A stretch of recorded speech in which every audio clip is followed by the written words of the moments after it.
চলো আজকের মেনুগুলো তোমাদের সাথে শেয়ার করি। তো এখানে আছে ভাত, এটা সকালের ভাত। তো দুপুরে আবার একটু গরম গরম ভাত করলাম।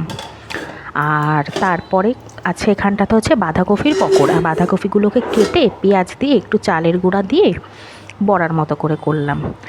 আর এখানটাতে আছে হচ্ছে মাছ ভাজা। এটা হচ্ছে পোনা মাছ ভাজা, রুইয়ের পোনা বলে আমাদের এখানে এটাকে।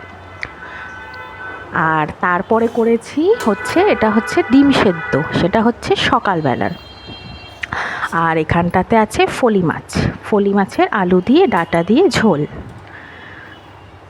দেখো তো কেমন লাগছে এটা দেখতে, একদম হালকা করে করেছি। আর এখানটাতে আছে হচ্ছে ইলিশ মাছ, সর্ষে পোস্ত দিয়ে ইলিশ মাছের ভাপা। আর এখানটাতে আছে দেখো একটু কষা মাংস, এটাকে কষানোর সময় অল্প তুলে রাখা হয়েছে। আর তারপরেই আছে হচ্ছে পাঁঠার মাংসের ঝোল, এটা আলু দিয়ে হালকা করে ঝোল করা হয়েছে, সাথে গোটা রসুনও দেওয়া আছে।